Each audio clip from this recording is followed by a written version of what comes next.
হাফিজ সিফাতুল্লাহ, পিতা মোহাম্মদ রেজাউল করিম, জেলা পিরোজপুর। 4 নম্বর হচ্ছে মোহাম্মদ উসমান গনি, পিতা মোহাম্মদ সানোয়ার, জেলা মাগুরা। 5 নম্বর হাফেজ ইমরান হোসাইন, পিতা খুরশেদ আলম, জেলা বিবারিয়া। 6 নম্বর হাফেজ রেদওয়ান রহমান, পিতা আব্দুলি মিয়া, জেলা হবিগঞ্জ, আবুদুলি মিয়া, জেলা হবিগঞ্জ। 7 নম্বর হাফেজ সিফাতুল্লাহ, বিবারিয়া। সকলে চাই কি চাই না?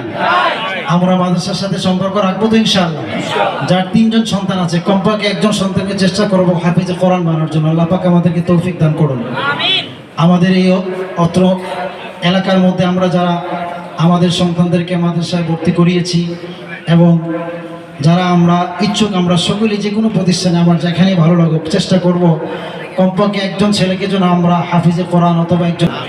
আমাদের আজকের প্রধান বক্তা, প্রধান আলোচক মুফতি আরিফ বিন হাবিব সাহেব আমাদের মধ্যে এসে উপস্থিত হয়েছেন। আমরা সকলেই ওনাকে দেখেছি কোরআন এবং হাদিসের আলোকে, সরাসরি হাদিসের নসুস থেকে যিনি বর্ণনা করে থাকেন। উনি আমাদের সামনে ইনশাআল্লাহ 2-1 মিনিটের ভিতরে আলোচনা শুরু করবেন। আমরা সকলে জমে বসি, আমরা বাইরে যারা আছি আমরা ইনশাআল্লাহ প্যান্ডেলের ভিতরে চলে আসি ইনশাআল্লাহ। হুজুরের আলোচনা এখনই শুরু হয়ে যাবে ইনশাআল্লাহ।